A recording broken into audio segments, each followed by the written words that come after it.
सभी को जय मसीह की। आज हम बात करने वाले हैं इस वीडियो में विश्वास के बारे में। अभी आपका विश्वास कितना है?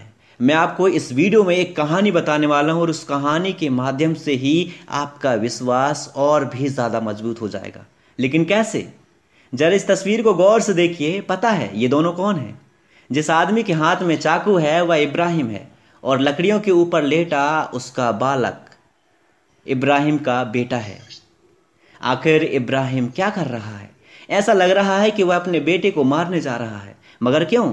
यह जानने के लिए आपको इस वीडियो को पूरा देखना होगा और आपको मालूम हो जाएगा कि आखिर इब्राहिम कर क्या रहा है। इब्राहिम और सारा का बेटा कैसे हुआ, इसकी पूरी कहानी आपके विश्वास को शायद मजबूत कर सकती है।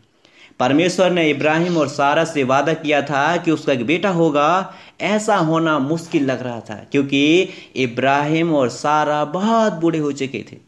फिर भी इब्राहिम को यकीन था कि परमेश्वर के लिए कोई भी काम मुश्किल नहीं है। क्या परमेश्वर ने अपना वादा पूरा किया? जी हाँ, परमेश्वर को इब्राहिम का वादा किए 1 साल हो चुका था। उस समय इब्राहिम 100 साल का था और सारा 90 साल की थी। तब उसका एक बेटा हुआ और उन्होंने उस बेटे का नाम इसहाक रखा। क्या रखा? इसहाक रखा। देखो, यहोवा अपने वादे से कभी पीछे नहीं हटता। वादा पूरा यहोवा जरूर करता है। इसलिए आपको भी विश्वास रखना है। कितने साल बाद उनका बेटा हुआ? 100 साल बाद। इब्राहिम जब 100 साल का हुआ और सारा 90 साल की हुई, तब उनका बेटा हुआ। इतने बूढ़े हो गए थे तब, लेकिन उनका विश्वास टूटा नहीं। जब इसहाक बहुत बड़ा हुआ तब परमेश्वर ने इब्राहिम की परीक्षा ली। किसकी परीक्षा ली? इब्राहिम की परीक्षा ली। परमेश्वर ने इब्राहिम को पुकारा और इब्राहिम ने जवाब दिया, बोलिए प्रभु, आपकी क्या आज्ञा है? परमेश्वर ने कहा, अपने एक लौते बेटे इसहाक को लेकर उस पहाड़ पर जा जो मैं तुझे बताऊंगा। वहां तू अपने बेटे की बलि चढ़ाना। जरा सोचिए, परमेश्वर की यह बात सुनकर इब्राहिम कितना दुख हुआ होगा। आखिर वह अपने बेटे से बेहद प्यार करता था। परमेश्वर ने इब्राहिम से वादा किया था कि उसके बच्चे कनान देश में रहेंगे। लेकिन अगर इसहाक मर जाता है तो परमेश्वर का वादा कैसे पूरा होता? इब्राहिम को कुछ समझ नहीं आ रहा था, अब मैं क्या करूं? परमेश्वर ने जो उसे करने के लिए कहा उसने वही किया।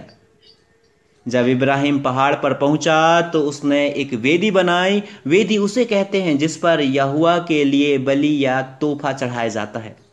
इब्राहिम ने इसहाक के हाथ बांधकर वेदी के ऊपर लेटा दिया। इसके बाद उसने इसहाक को मारने के लिए चाकू निकाला। चाकू चलाने ही वाला था कि परमेश्वर ने उसे आवाज दी, इब्राहिम, इब्राहिम। इब्राहिम ने जवाब दिया, बोलिए प्रभु, क्या आज्ञा है? परमेश्वर ने कहा, अपने बेटे को मत मारो। अब मैं जान गया हूं कि तुम मुझ पर कितना विश्वास करते हो, क्योंकि तू अपने एक लौते बेटे को मेरे लिए बलि चढ़ाने से भी पीछे नहीं हटा। सचमुच इब्राहिम को परमेश्वर पर पूरा विश्वास था। उसे यकीन था कि अगर इसहाक मर भी जाए तो परमेश्वर यहोवा उसे जिंदा कर सकता है। लेकिन परमेश्वर यहोवा यह नहीं चाहता था कि इब्राहिम अपने बेटे की बलि चढ़ाए। वह तो सिर्फ उसकी परीक्षा ले रहा था। इसलिए परमेश्वर ने कुछ ऐसा किया जिससे एक भेड़ पास की झाड़ियों में फंस गई। इसके बाद परमेश्वर ने इब्राहिम से कहा कि वह अपने बेटे की जगह उस भेड़ की बलि चढ़ाए। मैं आशा करता हूं कि आपको इस कहानी से ये सीखने को जरूर मिल गया होगा कि आपका विश्वास कितना है। अगर आपका विश्वास वाकई इब्राहिम जैसा है तो आप वाकई किसी भी विकट परिस्थिति का सामना कर सकते हैं।